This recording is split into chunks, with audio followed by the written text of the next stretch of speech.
Hello dear students, this is Rohit Sahu, your mathematics teacher. Dear students, आज हम class 12 का chapter number 1 जो कि है रिलेशनल फंक्शन उसे स्टार्ट करते हैं। बच्चों इससे पहले क्लास 11 में आप लोग जो पढ़े थे रिलेशनल फंक्शन उसका पूरा यूज है यहाँ, ठीक है। तो आपको थोड़ा बहुत पढ़ना है रिलेशनल फंक्शन क्लास 11 का, ठीक है। तो फिर भी मैं थोड़ा रिकॉल कर लूँ ताकि आप लोग चीज़ों को रिलेट कर पाए, ठीक है। बच्चों ये रिलेशन फंक्शन जानने से पहले आपको और एक चीज जानना है जो कि है Cartesian product. If you are familiar with Cartesian product then तभी आप समझ पाओगे रिलेशन। अगर आप रिलेशन समझो तभी आप समझ पाओगे फंक्शन, ठीक है। सो चलो स्टार्ट करते हैं। सो पहले देखते हैं कार्टेशियन प्रोडक्ट। देखो बच्चों कार्टेशियन प्रोडक्ट क्या होता है। कार्टेशियन प्रोडक्ट देखो बच्चों ये क्या बोल रहे हैं, मान लो आपके पास दो सेट है, set A equal to suppose 1 2 3 and set b equal to suppose 4 5 6, ठीक है। ऐसे दो सेट है a and b। Cartesian product हम ऐसे रिप्रेजेंट करते हैं a क्रॉस b से, राइट। देखो तो कार्टेशियन प्रोडक्ट क्या होता है बच्चों, it is a collection of elements और collection of order pairs from set a to set b। यानी कि सेट a से सेट b जाने से जितने भी ऑर्डर पेयर होगा सारे ऑर्डर पेयर का कलेक्शन लेके जो सेट बनता है उसे हम क्या बोलते हैं बच्चों, कार्टेशियन प्रोडक्ट। अभी बात रहा सारा ऑर्डर पेयर क्या है बच्चों। ऑर्डर पेयर क्या होता है कि सेट ए का जितने भी एलिमेंट है सारे एलिमेंट सेट बी का सारे एलिमेंट के साथ एक पेयर बनाएगा। वो सारे पेयर को लेके जो सेट बनाएंगे वो सेट का हम क्या बनाएंगे, वो दोनों का कार्टेशियन प्रोडक्ट, ठीक है। सो ए प्लस बी क्या होगा बच्चों, ये आपका होगा 1,4 क्योंकि ये 1 है ना, बी का सारे एलिमेंट के साथ पेयर बनेगा 1,4। देन ये आपका बन जाएगा 1 5 1 6, सिमिलरली 2 4 2 5 2 6, राइट। तो ये आपका होगा 3 4 3 5 6। और ये क्या रहा, कार्टेशियन प्रोडक्ट। ओके, अगर ये कार्टेशियन प्रोडक्ट को हम अगर सेट वीडियो फॉर्म में लिखे तो यहाँ पर क्या होगा बच्चों, यह होगा A B such that A belongs to A and B belongs to B, right. देखो ये रहा बच्चों आपका रिलेशन, सॉरी कार्टेशियन प्रोडक्ट। अभी बात रहा रिलेशन। बच्चों रिलेशन क्या होता है, relation is a subset of Cartesian product of two set. यानी कि किसी भी दो सेट का कार्टेशियन प्रोडक्ट का सबसेट होता है रिलेशन, राइट। तो पहले लिख लेते हैं रिलेशन का डेफिनेशन। तो देखो रिलेशन क्या बोल रहा है, a relation R from set A to set B, और आप इसे ऐसे भी लिख सकते हो ए आर बी को। इसका मतलब क्या है, A related to B, right. So a relation R from set A to set B is a subset of A cross B. यानी कि वो दो सेट ए एंड बी का, right, set A and B का Cartesian product का subset होता है relation, ठीक है। एक एग्जांपल ले लेता है कि आप लोग बहुत ही आसानी से समझ पाओगे, ठीक है। देखो बच्चों मैं क्या बोल रहा हूँ, मान लो मेरे पास एक रिलेशन है, suppose R equal to, if I say that R equal to A comma B such that A and B are odd.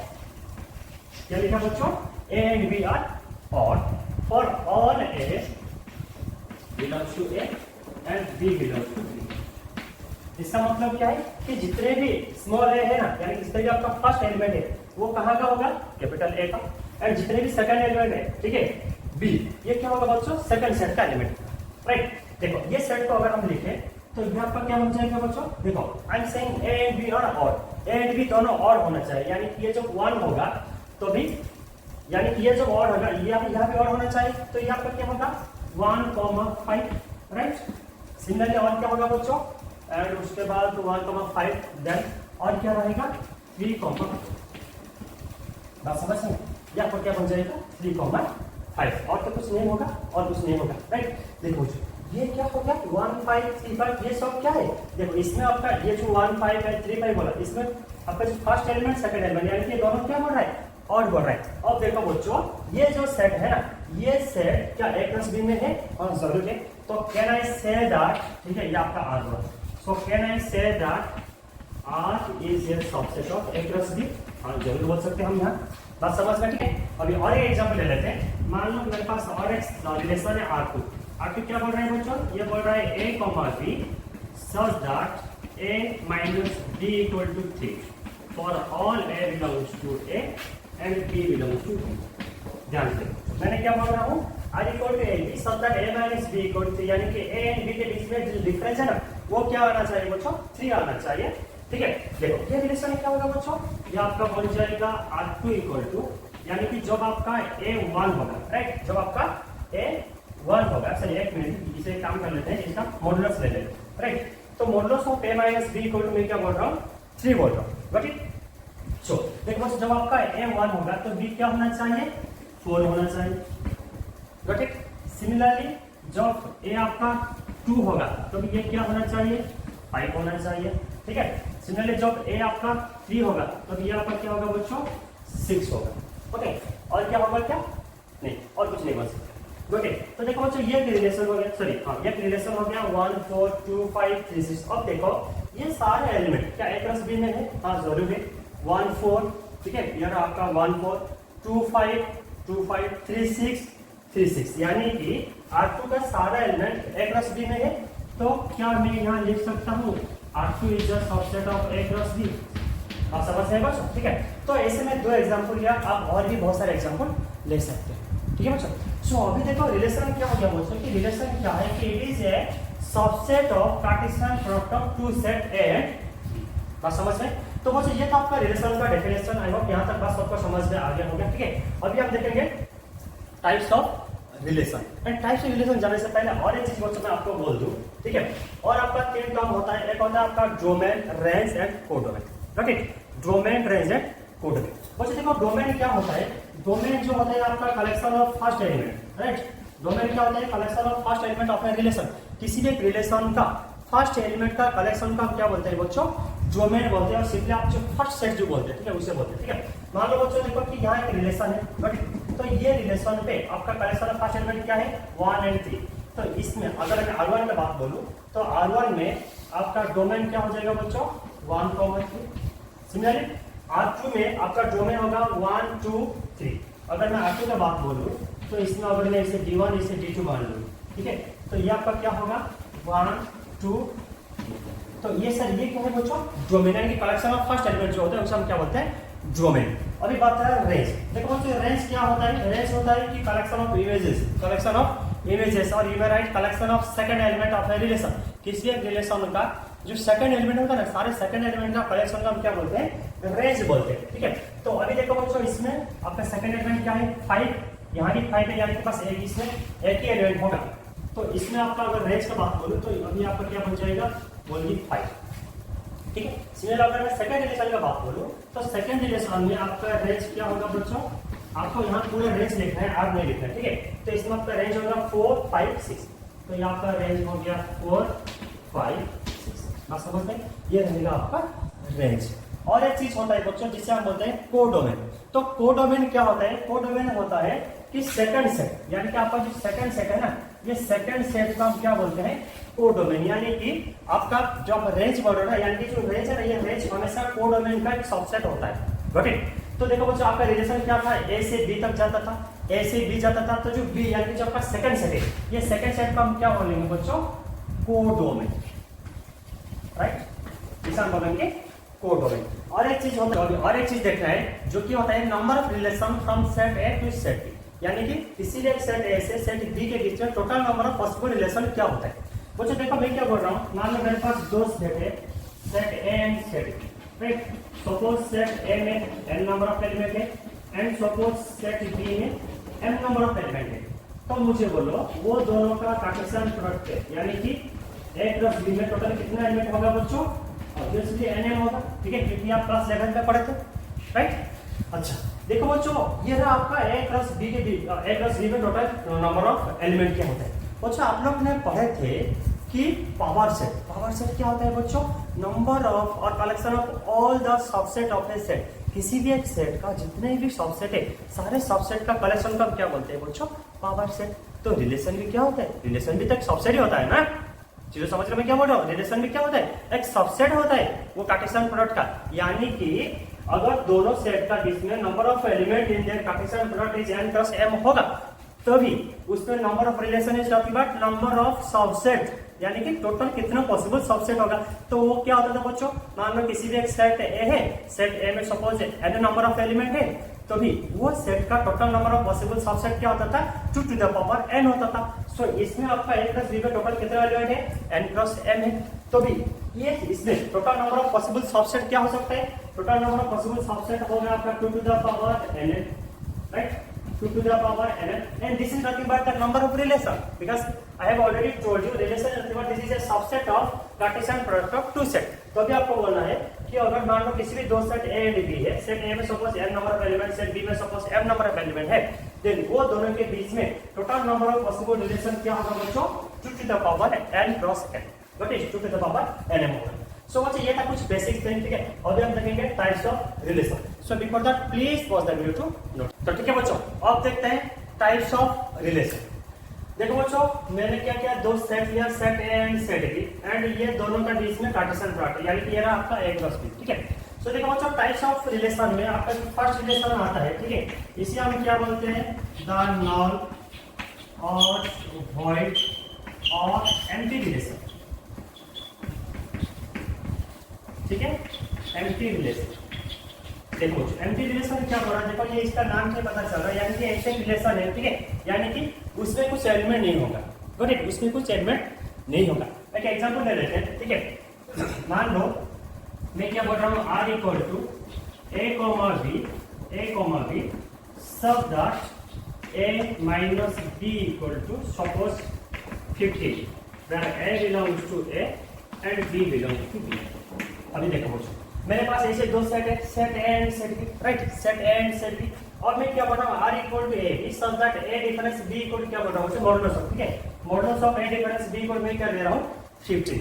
अब मुझे बोलो बच्चों कि a डिफरेंस b का वो जो मॉडुलस होता है, यानी कि आपका पॉजिटिव बन जाएगा, या ये क्या होगा बच्चों 15 बोल है। और मुझे बोलो ऐसे क्या a एंड b का ऐसे आप कुछ एलिमेंट ले सकते हो जो वो दोनों का सब्सट्रैक्शन का जो मॉडुलस होता है ना वो 15 है, वो पॉसिबल क्या नहीं होगा, यानी कि इसमें आपका जो r क्या हो जाएगा 5, r क्या हो जाएगा बच्चों 5 हो जाएगा। एंड इसी रिलेशन का हम क्या बोलते हैं, नॉन और एंटी रिलेशन, गॉट इट। आप डेफिनेशन में ले सकते हो, तो एंटी डेफिनेशन का एंटी रिलेशन डेफिनेशन क्या बोल रहा है बच्चों कि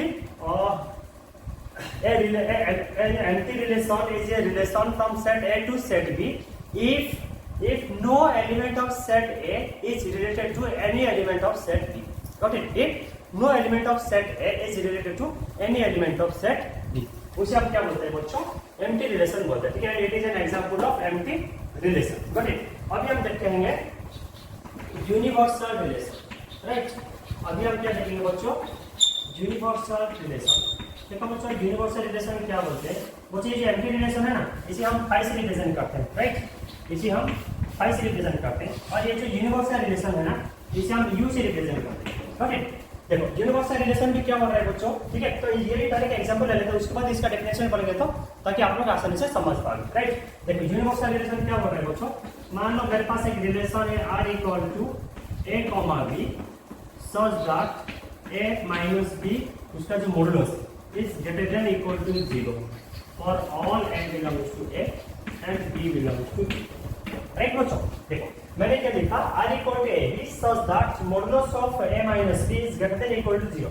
ध्यान से देखो बच्चों, मैंने क्या बोल रहा हूँ कि a माइनस b का जो मॉडुलस है ना, ये क्या होगा 0 या 0 से ज्यादा होगा, 0 या 0 से ज्यादा होगा। कहने का मतलब ये है कि आप a एंड b के जगह पे, a के जगह पे स्मॉल a के जगह पे सेट a का जितने भी एलिमेंट कुछ भी एलिमेंट रख सकते हो, सेट b आपका b के जगह पे सेट b का कुछ भी एलिमेंट रख सकते हो, ये हमेशा इस कंडीशन को सैटिस्फाई करेगा। बात समझ में, क्योंकि ये तो कभी नेगेटिव नहीं होने वाला है, गॉट इट। जब ये दोनों आपका इक्वल हो जाएगा तभी ये क्या हो जाएगा आपका 0 होगा, नहीं तो ये 0 से ज्यादा होगा, यानी कि पॉजिटिव होगा। बात समझ में बच्चों। अभी देखो तो इसमें जो आप लिखोगे, ठीक है, तो इस रिलेशन को जब आप लिखोगे तभी आपको क्या मिल जाएगा, पूरा कार्टेशियन प्रोडक्ट ही मिल जाएगा। क्या मिल जाएगा, पूरा कार्टेशियन प्रोडक्ट मिल जाएगा, यानी कि जब आप यहाँ लिखोगे r तभी आपको क्या मिल जाएगा बच्चों, ये पूरा आपका a क्रॉस b के साथ इक्वल हो जाएगा, गॉट इट। तो इसी रिलेशन को हम क्या बोलेंगे, यूनिवर्सल रिलेशन बोलेंगे। क्या बोलेंगे, यूनिवर्सल रिलेशन। बात समझ में बच्चों, ठीक है। अगर इसका डेफिनेशन बोले तो आपको क्या बोल रहा है, relation is said to be universal relation from set A to set B if every element of if each element of set A is related to every element of set B. Got it? If each element of set A is related to every element of set B. जब set A का सारा element set B का सारे element के साथ जब relate होगा तो अभी उसे हम क्या बोलेंगे बच्चों? Universal relation. Got it? तो ये रहा आपका एंटी रिलेशन, ये रहा आपका यूनिवर्सल रिलेशन. बच्चों ये दो रिलेशन को, ठीक है, ये दो रिलेशन को हम कभी कभी ट्रिवियल रिलेशन भी बोलते हैं. Got it? ये दोनों का हम क्या बोलते हैं? Trivial relation. राइट? तो ये चीज भी आप नोट डाउन कर सकते हो. ओके, तो वो चीज ये था आपका empty relation and universal relation. और एक टाइप का रिलेशन है जो कि भले ही आपका सिलेबस में नहीं है, आपका एनसीईआरटी में नहीं है, ठीक है, तो फिर भी उसे पढ़ लेते हैं. उसे हम क्या बोलते हैं बच्चा? Identity relation. Okay, so basically identity relation बोल के कुछ नहीं होता है आपका. ठीक है, सो पहले देख लेते हैं. ठीक है, सो देखो आइडेंटिटी आपका फंक्शन होता है. ओके, सो देखो आइडेंटिटी रिलेशन क्या बोल रहा है बच्चों? ध्यान से सुनो. आइडेंटिटी रिलेशन क्या बोल रहा है? यानी कि आप जो पुट कर रहे हो आप बस उसे ही मिल रहा है. आप समझ में आ रहे हैं? आप जो भी वैल्यू पुट कर रहे हो आपको उसी वैल्यू मिल रहा है. उसे हम क्या बोलेंगे? आइडेंटिटी रिलेशन बोलेंगे. सिंपल सा एग्जांपल ले लेते हैं. ठीक है, मान लो if I say that r equal to a comma b such that a equal to b, such that a equal to b, that a belongs to a and b belongs to b. Right? पर a equal to a belongs to a and b belongs to b. यानी कि अभी देखो बच्चों मैं क्या बोल रहा हूँ? r equal to a b such that a equal to b, यानी कि आप जो वैल्यू पुट कर आपको उसी वैल्यू मिल रहा है.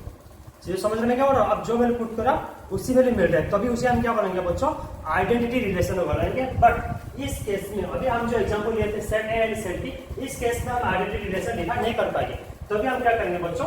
और एक एग्जांपल यहाँ ले लेते हैं. ठीक है, मान लो मैं क्या बोल रहा हूँ? मैं बोल रहा हूँ सेट ए ही ले रहा हूँ. ठीक है, ऐसे किसी भी एक सेट ए है जो कि आपका 1 2 3 4, राइट, एंड इसे मैं क्या लिख रहा हूँ कि ये जो ए एंड बी है ना, मान लो ये दोनों आपका सेट ए का ही एलिमेंट है. राइट, अब मैं क्या करना बच्चों? ये दोनों को सेट, ये स्मॉल है ये भी सेट ए का एलिमेंट, स्मॉल भी ये भी सेट ए का एलिमेंट. राइट, ठीक है, तो अब ये रिलेशन आपका आर क्या बन जाएगा? ये आपका हो जाएगा 1 पुट करने से 1, राइट, 2 पुट करने से 2, सिमिलरली 3 पुट करने से 3, सिमिलरली आपको क्या क्या करना है जो आप 4 पुट करेंगे तभी आपको क्या मिलेगा? 4 मिलेगा. ठीक है, तो इसी टाइप का रिलेशन को हम क्या बोलते हैं बच्चों? आइडेंटिटी रिलेशन, जिसे कि हम आई ए से रिप्रेजेंट करते हैं. कैसे रिप्रेजेंट करते हैं? आई ए. देखो बच्चों ए क्या है? ये आपका सेट है. Got it? जब ये सेट बी हो जाएगा तभी आपको क्या लिख रहा है? आई बी. राइट, सो सिर्फ आइडेंटिटी रिलेशन के लिए आपको क्या करना है? बस ऐसे एक ही सेट लेना है.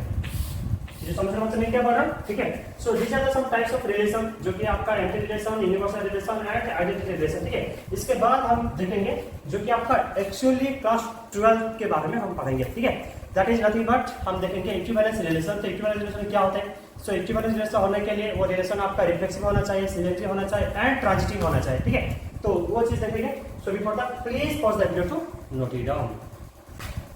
ठीक है बच्चों, अभी हम देखेंगे रिफ्लेक्सिव रिलेशन. देखो जी रिफ्लेक्सिव रिलेशन क्या होता है? रिफ्लेक्सिव रिलेशन देखो बच्चों ये क्या बोल रहे हैं बच्चों? A relation R on set A is said to be reflexive if every element of set A is related to itself. यानी कि किसी भी एक सेट का जितने भी एलिमेंट है वो जो खुद के साथ रिलेटेड है, गॉट इट, वो रिलेशन को हम क्या बोलते हैं बच्चों? Reflexive relation. यानी कि R इज, अगर मैं बोले तो R is reflexive, R is reflexive. तो जो R इक्वल टू क्या होगा? R equal to A comma A such that A belongs to A. आप समझ रहे हैं बच्चों? यानी कि आप जो वैल्यू पुट करोगे जब आप बस उसी वैल्यू मिल रहा है उसे हम क्या बोलेंगे बच्चों? रिफ्लेक्सिव बोलेंगे. मान लो आपके पास एक सेट है, suppose A equal to 1 2 3 4. Okay, तो अगर मैं बोल रहा हूँ R इक्वल टू 1,1, हाँ इसमें और एक चीज याद रखना है बच्चों, for all A belongs to, यानी कि जितने भी ए है, गॉट इट, जितने भी ए है, जब सारे ए कैपिटल ए का एलिमेंट होगा तो भी उसे हम क्या बोलेंगे? रिफ्लेक्सिव रिलेशन बोलेंगे. मान लो मैं एक रिलेशन ले रहा हूँ R इक्वल टू 1,1, सिमिलरली 2,2, 3,3, 4,4. तो इससे हम क्या बोलेंगे बच्चों? एक रिफ्लेक्सिव रिलेशन बोलेंगे. Got it? मान लो मैं और एक एग्जांपल ले रहा हूँ.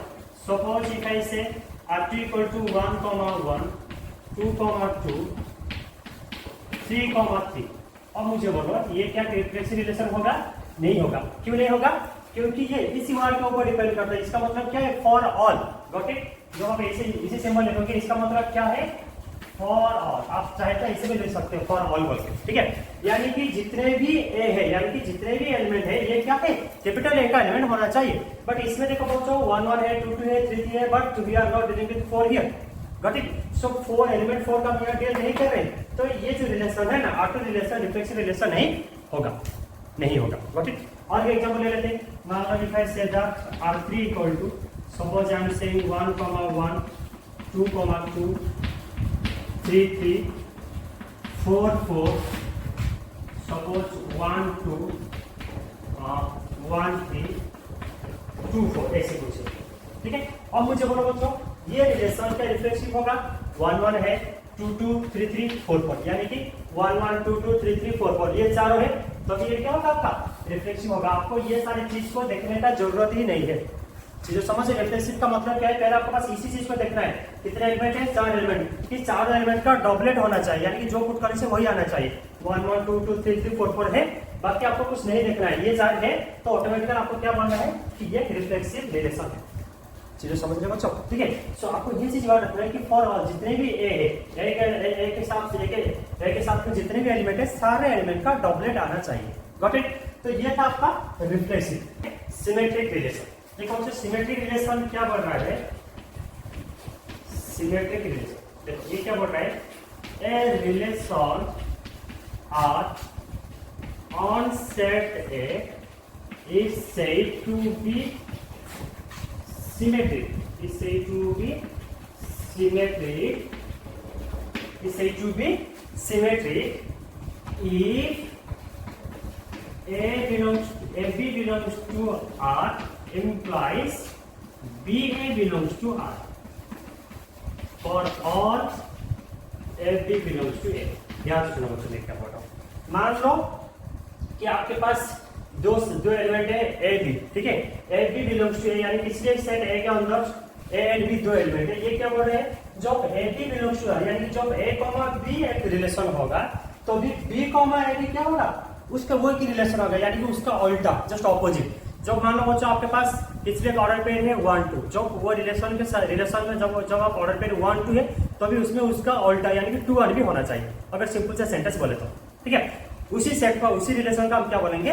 Symmetric relation. चीजों समझिए, ध्यान से नंबर से क्या बोल रहा हूं। जब AB belongs to R that implies BA belongs to R और all AB belongs to A, ठीक है। एक एग्जांपल ले लेते हैं, ठीक है। मान लो बस इसी सेट है, ठीक है। सपोज A को क्या है मेरे पास 1 2 3 4 है, राइट। तो अभी मैं क्या बोल रहा हूं बच्चों, मान लो मेरे पास एक रिलेशन है। Suppose if I say R1 equal to, right, if I write R1 equal to 1 2 2 1 2 2, right? 3 1 1 3 4 4, ठीक है बच्चों, 4 4। अब देखो क्या ये रिलेशन सिमेट्रिक है? ध्यान से सुनो बच्चों। यहाँ क्या है? 1 2 है, 1 2 का उल्टा 2 1 है, 2 2 है, 2 2 का उल्टा 2 2, 3 1 3 1 का उल्टा 1 3, 4 4 4 4 का भी उल्टा 4 4, यानी कि इसमें आपका क्या है बच्चों? ये सब सेटिस्फाई कर रहे हैं। जब AB बिलोंग्स टू R हो रहा है तभी क्या हो रहा है बच्चों? BA बिलोंग्स टू R, यानी कि ये जो रिलेशन है ना, ये रिलेशन आपका क्या होगा? सिमेट्रिक। अब समझ में ये क्या हो जाएगा आपका? सिमेट्रिक। और एक एग्जांपल ले लेते हैं, ठीक है। मान लो इक्वल से R2 इक्वल टू 1 1 1 4 2 4 3 1 1 3 2 2, राइट, ऐसे कुछ है। ध्यान से सुना बच्चों। और ये आप देखेंगे कि ये रिलेशन आपका सिमेट्रिक है या नहीं। 1 1 का जो उल्टा वो भी है 1 1 है, 1 4 है, लेकिन क्या 4 1 है? नहीं है, तो भी आपको आगे और चेक नहीं करना है। जो समझ रहे बच्चे मैं क्या हो रहा हूँ, क्योंकि आपके पास 1 1 हो गया, 1 4 है, लेकिन 4 1 है क्या? नहीं है। 1 4 है बट 4 1 नहीं है, तो भी आपको आगे नहीं देखना है। तो ये आपका क्या हो जाएगा? It's not a symmetric relation, क्योंकि आपके पास 1 4 है बट 4 1 नहीं है। चलिए समझ लो। और एक एग्जांपल ले लेते हैं, ठीक है। मान लो अगर आई राइट R3 इक्वल टू 1 1 2 2 3 3 4 4। अब मुझे बोलो क्या ये रिलेशन सिमेट्रिक है? 1 1 उसका उल्टा 1 1 भी है, 2 2 2 2 का उल्टा 2 2 है, 3 3 3 3 है, 4 4 4 4 का उल्टा भी 4 4 है। यानी कि इसमें कंडीशन को सैटिस्फाई कर रहा है, तो ये रिलेशन क्या हो जाएगा? ऑब्वियसली सिमेट्रिक होगा। अभी अब आप वाले के साथ ये तो रिफ्लेक्सिव है, हाँ मेरे को माना क्या ये रिफ्लेक्सिव भी है सिमेट्रिक भी है। तो क्या मैं बोल सकता हूँ कि एक रिफ्लेक्सिव रिलेशन कैन बी एक symmetric? Yes, any reflexive relation, ठीक है, और we can write a reflexive relation can be a symmetric relation। बात समझ में बच्चों? तो ये था आपका reflexive and symmetric, got it. अभी हम देखेंगे ट्रांजिटिव, ठीक है बच्चों, अभी हम देखेंगे ट्रांजिटिव रिलेशन, ठीक है। देखो बहुत ही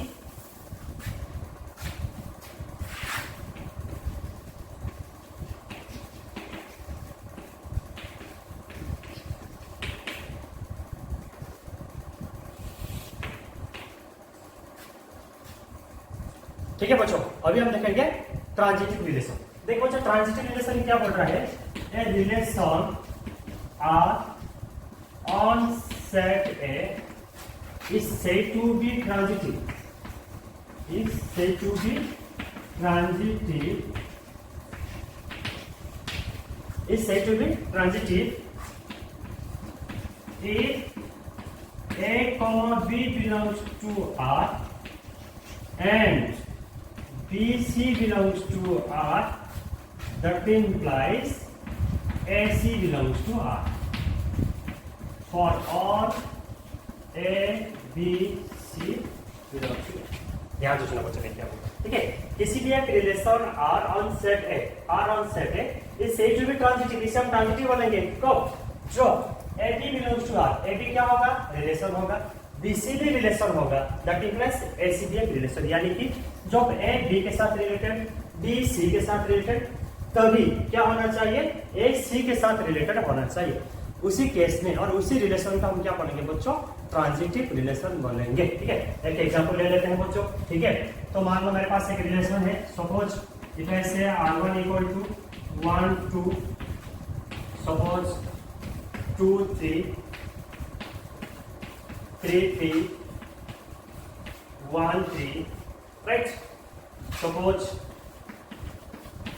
3 4, suppose 3 4 1 4 2 2, right? ऐसे ध्यान से सुना मुझे, ठीक है। ये एक रिलेशन अब देखो बच्चे, ये जो R1 है, अभी हमें देखना है कि ये रिलेशन, राइट, ये रिलेशन एक ट्रांजिटिव रिलेशन है या नहीं। ध्यान से सुना बच्चों, ट्रांजिटिव में मैंने क्या कहा? जब ए बी के साथ रिलेटेड एंड बी सी के साथ रिलेटेड, ध्यान से सुना बच्चों, एंड में बोल रहा हूं, जो ये है यानी कि जो आपका ये रिलेशन है एंड ये रिलेशन, जब ये दोनों रिलेशन है, जब वो दोनों रिलेशन है तो भी थर्ड रिलेशन होना चाहिए, गॉट इट।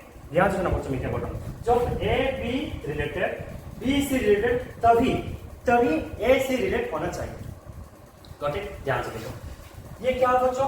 1 2 1 2, यानी कि आपके पास मैंने कहने का मतलब क्या है कि फर्स्ट रिलेशन का सेकंड एलिमेंट, सेकंड रिलेशन का फर्स्ट एलिमेंट, जब ये दोनों सेम है तो अभी क्या होगा? क्या होगा? ये लास्ट दोनों भी सेम होना है, यानी कि लास्ट दोनों भी रिलेटेड होना चाहिए, ठीक है। यानी कि अभी क्या हो रहा है बच्चों? देखो 1 2 2 3 1 2 2 3, तभी क्या होना चाहिए? 1 3। क्या 1 3 है? जरूर है। जो समझ में आई या नहीं बच्चों?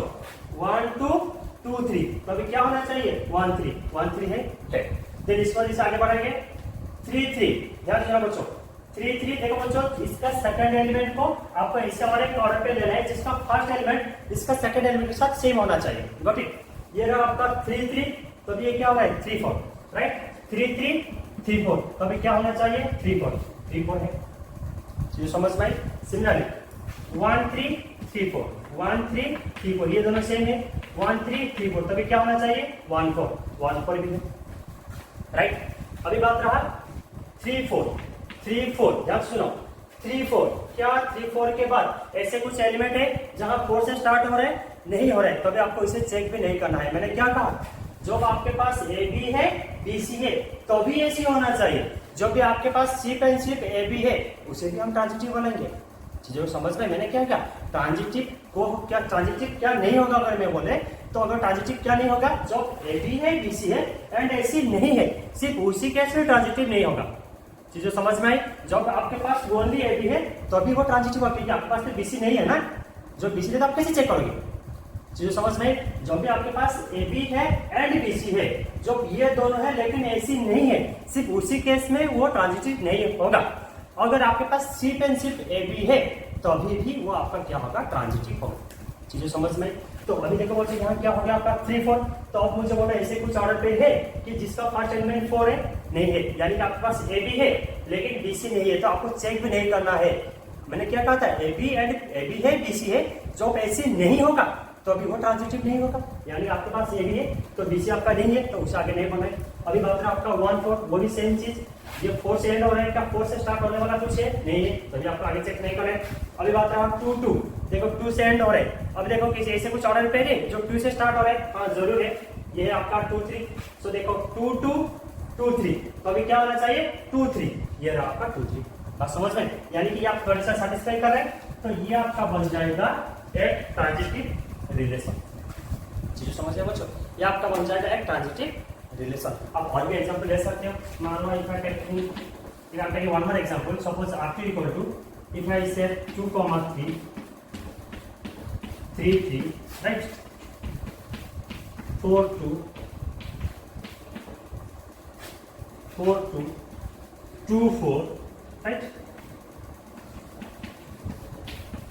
4 4, ओके, 4 4, देन इसके बाद मैंने क्या किया? 4 1, राइट, 1 2, इसे क्लोज कर, राइट, हाँ, इसे अभी मैं क्लोज कर। अब मुझे बोलो बच्चों कि ये जो रिलेशन है ना, क्या ये रिलेशन ट्रांजिटिव है? देखते हैं बच्चों, आपके पास क्या है? 2 3, ध्यान से देखो बच्चों, 2 3 3 3, यानी कि इसका सेकंड एलिमेंट या फर्स्ट एलिमेंट सेम है, तो 2 3 3 3 क्या होना चाहिए? 2 3 होना चाहिए। 2 3 है मेरे पास। अभी बात रहा 3 3, अब देखो मुझे 3 से एंड हो रहा है। अब मुझे बोलो 3 से एंड होते हुए ऐसे कुछ एलिमेंट है? नहीं है, ऐसे कुछ ऑर्डर पे है? नहीं है, तो अभी आपको ये चेक नहीं करना है, आगे बढ़ना है। 4 2, 2 से एंड हो रहा है। अब मुझे बोलो 2 से स्टार्ट होने वाला कुछ एलिमेंट है? ये है 4 2 2 4, तो अभी क्या होना चाहिए? 4 4 4 4 है। एंड यहाँ भी एक एलिमेंट है बच्चों, ध्यान से सुनो, ये क्या है आपका? 4 2 2 3, ध्यान से सुनो बच्चों, मैं क्या बोल रहा हूँ? 4 2 2 3, आपके पास क्या है? 4 2 2 3, जो ये दोनों सेम है, तो अभी क्या होना चाहिए? 4 3। क्या इसमें 4 3 है? नहीं है, तो ये आपका क्या होगा? ट्रांजिटिव नहीं होगा। चीजों को समझे या नहीं बच्चों? ध्यान से सुनो बच्चों, ये इस केस के लिए सैटिस्फाई कर रहा है। 4 2 2 4, तभी क्या हो रहा है? 4 4 हो रहा है। सिमिलर ये रहा आपका 4 2, ये क्या हो रहा है? 2 3, यानी यहाँ पर 2 से एंड हो रहा है, ये तो 2 से स्टार्ट हो रहा है ना, यानी कि जब आपका 4 2 है, 2 3 है, तभी क्या होना चाहिए? 4 3 होना चाहिए। 4 3 होना चाहिए, क्या इसमें 4 3 है? नहीं है, तभी आपको आगे नहीं बढ़ना है, ये आपका ट्रांजिटिव नहीं होगा। चीजें समझ आए बच्चों? ठीक है, so this is all about transitive. I hope ये बात सबको समझ में आ गया होगा। ठीक है, आप आपके हिसाब से और भी एग्जांपल ले सकते हैं बच्चों। तो बच्चों अभी हम देख रहे हैं reflexive, symmetric and transitive relation. तो बच्चों और एक चीज होता है जिसे बोलते हैं हम इक्विवेलेंस रिलेशन। इक्विवेलेंस रिलेशन क्या है बच्चों? जब किसी भी एक रिलेशन जब एट ए टाइम रिफ्लेक्सिव भी होगा, सिमेट्रिक भी होगा, ट्रांजिटिव भी होगा, उसी रिलेशन का हम क्या बोलेंगे? Equivalence relation. ठीक है, ध्यान से डेफिनेशन लिख लेना। A relation is said to be equivalence if it is reflexive, symmetric and transitive. Got it? तो वो ये रहा कुछ बेसिक थिंग। अभी एक दो तो एग्जांपल करेंगे, उसके बाद जो है आपका exercise 1.1 all of you can solve it. So before that please pause the video to note. ये एग्जांपल देखते हैं। देखो बच्चा आपका क्वेश्चन क्या बोल रहा है? Let R be a relation on the set of all lines is a plane. So in a plane defined by L1 L2 belongs to R. That implies line L1 is parallel to line L2. वो इसमें क्या बोल रहा है कि एक relation है R जो कि एक जैसे कि क्या है कि सेट ऑफ ऑल लाइंस को रिप्रेजेंट करता है, ठीक है, ऑन ए प्लेन। तो इसमें क्या बोल रहा है बच्चों? Line L1 and L2 belongs to R, यानी कि L1 एंड L2 रिलेटेड है। कैसे? L1 is parallel to L2, L1 क्या है बच्चों? L2 के साथ पैरेलल। ठीक है, तो आपको क्या करना है कि इसी रिलेशन को क्या शो करना है? This relation is an equivalence relation. आपको शो करना है ये इक्विवेलेंस रिलेशन। बच्चों मैंने आपको कहा था किसी भी रिलेशन इक्विवेलेंस होने के लिए ये रिफ्लेक्सिव होना चाहिए, सिमेट्रिक होना चाहिए एंड ट्रांजिटिव होना चाहिए। ठीक है, हम बारी बारी में देखेंगे, पहले रिफ्लेक्सिव, सिमेट्रिक एंड ट्रांजिटिव। ठीक है, सो चलो स्टार्ट करते हैं। पहले देखते हैं रिफ्लेक्सिव। ठीक है, तो पहले हम लिख लेंगे रिफ्लेक्सिव के लिए। देखो रिफ्लेक्सिव के लिए क्या बोल रहा हूँ बच्चों? मैं क्या ले रहा हूँ? For each L belongs to L. ठीक है, तो मैंने क्या किया बच्चों कि ऐसे कुछ लाइन ले लिया। ठीक है, for each L belongs to L such that ध्यान से देखो बच्चों, जितने भी लाइन है, ठीक है, तो मैं एक एल लिया, स्मॉल एल, ठीक है, क्या है small L belongs to capital, capital क्या है, it will represent all lines, ठीक है। So for each L belongs to L such that L is parallel to L. बच्चों आपको पता है कि एक लाइन हमेशा वो खुद के साथ पैरेलल होता है, गॉट इट। किसी भी एक लाइन वो खुद के साथ क्या होता है, पैरेलल होता है, यानी कि L is parallel to L, जो L के साथ पैरेलल होगा, that implies L, L belongs to क्या हो जाएगा बच्चों, R हो जाएगा। R क्या है कि R ऐसे एक रिलेशन है जो कि L1 और L2 क्या शो कर रहा है, L1 is parallel to L show कर रहा है, यानी कि जो L parallel to L होगा, that implies L belongs to L is belongs sorry L, L belongs to R, got it, that is इसका मतलब क्या हो जाएगा, इसका मतलब that is R is reflex, समझ रहे हो। तो अभी आपका R क्या हो जाएगा, रिफ्लेक्स हो जाएगा, यानी कि किसी भी एक लाइन वो खुद के साथ क्या होता है, पैरेलल होता है, ठीक है, ये रहा आपका रिफ्लेक्स। अभी हम देखेंगे सिमेट्री। देखो सिमेट्री में क्या बोल रहा है, ठीक है, मैं क्या कह रहा हूं, late L1 L2 belongs to L, ठीक है बच्चों, मैंने ऐसे दो लाइन लिया L1 और L, ठीक है, let L1 L2 belongs to L and L1, L2 belongs to R, ठीक है बच्चों, मैंने ऐसे दो लाइन लिया L1 और L2, ऐसे दो लाइन लिया L1 और L2, तो ये दोनों क्या है बच्चों, L1 L2 के साथ parallel, got it, L1 L2 के साथ पैरेलल। देखो बच्चों, जब L1 L2 के साथ पैरेलल होगा, दैट इंप्लाइज, इसका मतलब क्या है, L1 L2 belongs to R, ठीक है, जब मैं L1, L2 belongs to R लिखूं, इसका मतलब क्या है, L1 is parallel to L2, इसका मतलब क्या है बच्चों, L1 is parallel to L2, बात समझ में। बच्चों जब L1 L2 के साथ पैरेलल होगा, ध्यान से सुनो, जब L1 L2 के साथ पैरेलल होगा, किसी भी एक लाइन और एक लाइन के साथ पैरेलल होगा, तो भी सेकंड लाइन भी फर्स्ट लाइन के साथ पैरेलल होगा, बात समझ रहे हो बच्चों। मान लो ये आपका लाइन है L1, ये आपका लाइन L2, राइट, ये आपका लाइन L2, जब L1 लाइन 1 लाइन 2 के साथ पैरेलल, तो ऑब्वियसली लाइन 2 भी लाइन 1 के साथ पैरेलल होगा। कहने का मतलब ये है, जब L1 parallel to L2, that implies ये क्या हो जाएगा, L2 पैरेलल टू L1, आप समझ में, L2 पैरेलल टू L1, यानी कि जब सेकंड लाइन फर्स्ट लाइन के साथ पैरेलल होगा, दैट इज, इसका मतलब क्या है, इसका मतलब यह हो जाएगा L2, L1 belongs to R, जो समझ रहे हैं बच्चों, जब L2 L1 के साथ पैरेलल होगा, इसका मतलब क्या है, L2, L1 belongs to R। आपने क्या लिए थे बच्चों, आपने लिए थे L1 L2 belongs to R, आपको क्या मिला, L2 L1 belongs to R, that is R is symmetric, आप समझ लो बच्चों, आपको इसी पेयर में ही लिखना है, R is symmetric, चीजें समझ लो, ये है आपका सिमेट्रिक। अभी हम देखेंगे ट्रांजिटिव के लिए, देखो जो ट्रांजिटिव रिलेशन क्या है। अब मैं क्या कर रहा हूँ, मान लो मैं तीन लाइन ले रहा हूँ L1 L2 L3 belongs to L, ठीक है, ऐसे मैं तीन लाइन लिया L1 L2 L3 such that L1, L2 belongs to R and L2, L3 belongs to R। ध्यान से सुनो बच्चों, ठीक है, मैंने ऐसे तीन लाइन लिया L1 L2 L3, ठीक है, ऐसे तीन लाइन लिया L1 L2 L3, तो ये तीनों लाइन में क्या है, L1 है ना, L1 L2 belongs to R, यानी कि L1 L2 के साथ पैरेलल एंड L2 L3 के साथ पैरेलल, चीजों समझ में, इसी वे में मैं तीन लाइन लिया, ठीक है। ध्यान से देखो बच्चों, जब L1 L2 belongs to R, इसका मतलब क्या है, that is L1 parallel to L2, बात समझ रहे हो बच्चों, जब L1 L2 belongs to R, इसका मतलब क्या है, L1 is parallel to L2 and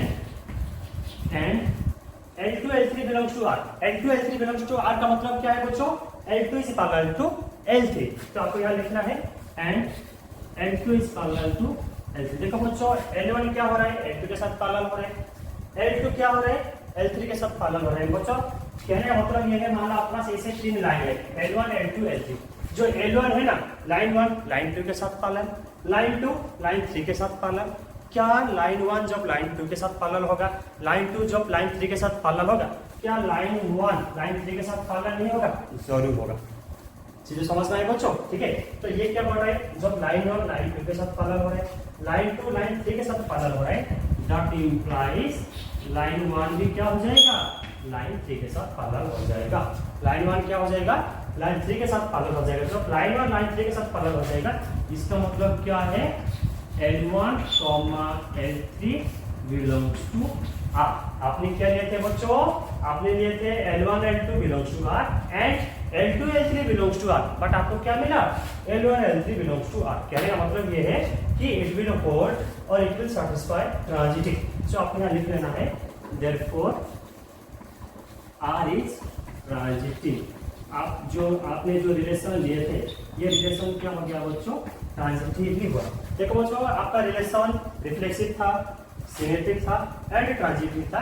therefore ये जो रिलेशन है ये क्या हो जाएगा? आपको यहाँ लिख लेना है and R is an equivalent relation. Equivalence relation आप समझ रहे हैं बच्चों? क्योंकि ये जो रिलेशन रिफ्लेक्सिव हुआ, सिमेट्रिक हुआ, ट्रांजिटिव हुआ। बच्चों ये एक एग्जांपल था, ठीक है? और भी बहुत कुछ एग्जांपल्स है, ठीक है, जो कि आप खुद सॉल्व कर पाओगे, ठीक है? So please pause the video to note it. देखो ये क्या बोल रहा है? So that the relation is congruent to on the set of all triangle in a plane is an equivalence relation. बच्चों ये क्या बोल रहा है कि एक रिलेशन है is congruent to on the set of all triangles. आपको क्या प्रूव करना है कि ये जो रिलेशन है ना, ये रिलेशन क्या है? एक इक्विवेलेंस रिलेशन। बस सेम चीज इक्विवेलेंस के लिए आपको reflexive, symmetric and transitive prove करना है, ठीक है? चलो सॉल्व करते हैं। ये रहा आपका सॉल्यूशन, ठीक है? तो सॉल्यूशन के लिए पहले मैं क्या बोल रहा हूं बच्चों? Let S be the set of all triangles. ठीक है बच्चों, कि सारे ट्रायंगल्स को रिप्रेजेंट करने के लिए मैं एक सेट ले लिया जो कि है एस, ठीक है? देखो तो पहले हम क्या करेंगे? पहले रिफ्लेक्सिव देखेंगे, ठीक है?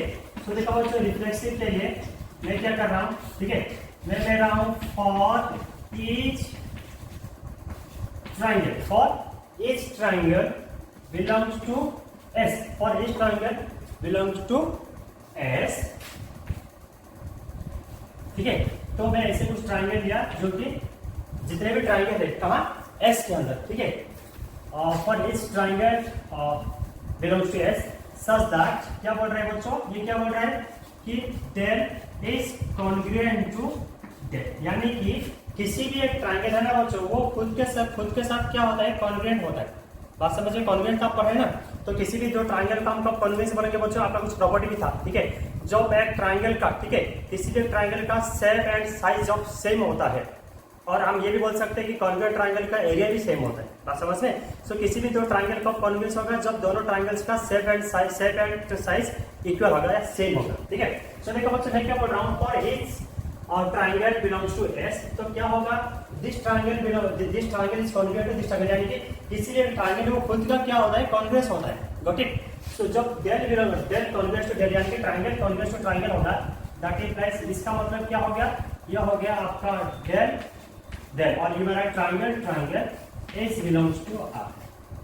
बस समझ आए बच्चों? क्योंकि ये जो ट्रायंगल है ना, वो खुद का कॉन्ग्रुएंट हो रहा है, जो कि ये वाला प्रॉपर्टी को सैटिस्फाई कर रहा है। सो देखो बच्चों, आपने क्या किया कि सारे ट्रायंगल लिए थे, बट इसमें क्या हो रहा है? वो सारे ट्रायंगल वो खुद का कॉन्ग्रुएंट हो रहा है, यानी कि this is nothing but reflexive. तो आप यहाँ लिख सकते हैं देयरफॉर आर इज रिफ्लेक्सिव। आपका जो रिलेशन क्या था बच्चों? क्या हो गया? अभी रिफ्लेक्सिव हो गया, ठीक है? अभी हम देखेंगे सिमेट्रिक के लिए, राइट? ठीक है बच्चों, देखो सिमेट्रिक के लिए मैंने क्या लिया? लेट दो ट्रायंगल लिया, let triangle 1 and triangle 2 belongs to S, ठीक है? तो एस के ऊपर ऐसे दो ट्रायंगल है, triangle 1 and triangle 2, such that triangle 1 triangle 2 belongs to R. कहने का मतलब क्या है बच्चों? आप ऐसे दो ट्रायंगल लिए जो कि दो ट्रायंगल क्या है? कॉन्ग्रुएंस, यानी कि triangle 1 triangle 2 belongs to R. इसका मतलब क्या है कि ये जो दो ट्रायंगल है ना, आपका रिलेशन आपको सैटिस्फाई कर रखा है। कहने का मतलब ये है कि triangle 1 is congruent to triangle 2, यानी कि हम यहाँ लिखेंगे दैट इज ट्रायंगल 1, ठीक है? That is triangle 1 is congruent to triangle 2। देखो बच्चों, जो triangle 1 first triangle second triangle का कॉन्ग्रुएंस होगा, कभी जरूर सेकंड ट्रायंगल भी फर्स्ट ट्रायंगल का कॉन्ग्रुएंस होगा। बात समझ में बच्चों? जो फर्स्ट ट्रायंगल का shape and size second triangle का शेप एंड साइज के साथ इक्वल है, या फर्स्ट ट्रायंगल का एरिया सेकंड ट्रायंगल का एरिया के साथ इक्वल है, तो ऑब्वियसली सेकंड ट्रायंगल का भी shape and size first triangle का शेप एंड साइज के साथ इक्वल होगा। कहने का मतलब ये है, जब आपका ट्रायंगल 1 ट्रायंगल 2 का कॉन्ग्रुएंट होगा, दैट इम्प्लाइज ट्रायंगल 2 भी क्या हो जाएगा? ट्राइंगल 1 का कॉन्ग्रुएंस। और समझ रहे हो बच्चों, ट्राइंगल 2 भी क्या हो जाएगा, ट्राइंगल 1 का कॉन्ग्रुएंस। जब ट्राइंगल 2 ट्राइंगल 1 का कॉन्ग्रुएंस हो जाएगा, इसका मतलब क्या है, triangle 2 triangle 1 belongs to R. बात समझ रहे, यानी कि ट्राइंगल 2 जब ट्राइंगल 1 का कॉन्ग्रुएंस हो जाए तो ये आ जाएगा triangle 2 belongs to triangle 1, sorry triangle 2 triangle 1 belongs to, यानी कि आपने लिए थे कि triangle 1 triangle 2 belongs to R, but आपको क्या मिला, triangle 2 triangle 1 belongs to R. So therefore R क्या हो जाएगा, आर इज सिमेट्रिक। बात समझ रहे बच्चों, तो आपका आर क्या हो जाएगा, सिमेट्रिक। अभी हम देखेंगे ट्रांजिटिव। ठीक है बच्चों, देखो ट्रांजिटिव के लिए मैं क्या करूंगा, मान लो मैं यहाँ 3 ट्राइंगल दूंगा, let triangle 1 triangle 2 triangle 3 belongs to S. ठीक है, सच दैट हम कैसे लेना है 3 triangle, such that triangle 1 triangle 2 belongs to R and triangle 2 triangle 3 belongs to R. ठीक है बच्चों, आपको ऐसे 3 ट्राइंगल लेना है जो कि ट्राइंगल 2 एंड ट्राइंगल 3, ऐसे triangle 1 triangle 2 belongs to R होगा and triangle 2 triangle 3 belongs to the R होगा। और समझ में चलिए, इसे और आपसे से लिख लेता हूं ताकि आप लोग कंफ्यूज नहीं होंगे। ठीक है, देखो बात समझ में। अभी देखो बच्चों, ये क्या वर्ड है, triangle 1 triangle 2 belongs to R. इसका मतलब क्या है, that is triangle 1 is congruent to triangle 2 and क्या है बच्चों, triangle 2 triangle 3 belongs to R. कहने का मतलब ये है, ये हो जाएगा आपका triangle 2 is congruent to triangle 3। बच्चों इसमें समझने वाला बात कुछ नहीं। ठीक है बच्चों, देखो जब ट्राइंगल 1 ट्राइंगल 2 का कॉन्ग्रुएंट एंड ट्राइंगल 2 जब ट्राइंगल 3 का कॉन्ग्रुएंट, तभी क्या हो जाएगा, ट्राइंगल 1 ट्राइंगल 3 का कॉन्ग्रुएंट हो जाएगा। ठीक है, सो मैं यहाँ डायरेक्टली लिख रहा हूँ, that implies triangle 1 is congruent to triangle 3। ठीक है बच्चों, देखो ये क्या हो गया, जब ट्राइंगल 1 कॉन्ग्रुएंट टू ट्राइंगल 3 होगा, दैट इंप्लाइज ये आपका बन जाएगा triangle 1 triangle 3 belongs to R. समझ आए बच्चों, आपने क्या लिए थे, आपने लिए थे triangle 1 triangle 2 belongs to R and triangle 2 triangle 3 belongs to R, but आपको क्या मिला, triangle 1 triangle 3 belongs to R. This is nothing but transitive. ठीक है, तो हम यहाँ लिख लेते हैं, therefore R is transitive. R आपका क्या हो जाएगा बच्चों, ट्रांजिटिव ही हो जाएगा। ठीक है, सो देखो बच्चों, आपका रिलेशन रिफ्लेक्सिव हुआ, सिमेट्रिक हुआ, ट्रांजिटिव हुआ। आपको लास्ट में लिख लेना है, hence the relation R is equivalence relation. बच्चों बात बहुत ही सिंपल है, बहुत ही आसान है, बट आपको क्या करना है बच्चों, इसके ये जो सारे क्वेश्चन है ना, सारे क्वेश्चन को सॉल्यूशन करना, लिखने का तरीका होता है। ठीक है बच्चों, आप देख रहे होंगे कि दोनों क्वेश्चन में मैं बस देखिए सेम ही कॉन्सेप्ट यूज किया हूँ। ठीक है, आप जब इसे देखोगे तो आपको पूरा पता हो जाएगा कि दोनों में बस चीज़ों सेम है। ठीक है, पूरा एकदम सेम टू सेम में लिखा। आपको क्या करना है बच्चों, इसमें क्या है कि ये जो रिलेशन है बहुत ही इजी है। ठीक है, भले ही बच्चे बोलते हैं कि ये टॉपिक सब्जेक्ट बोले, टॉपिक टॉपिक बोलते हैं, तो ये इजी है एक्चुअली कब, जब आप चीज़ों को अच्छे से समझता होंगे। ठीक है, ये इसका लिखने का तरीका भी होता है, आपको इसी टाइम में ही लिखना है। ठीक है बच्चों, so this is all about relation. ठीक है, अभी जो आपका फर्स्ट एक्सरसाइज 1.1 आप लोग सब सॉल्व कर पाओगे। ठीक है, उसके बाद नेक्स्ट क्लास में हम देखेंगे फंक्शन के बारे में। So till then take care, God bless you all.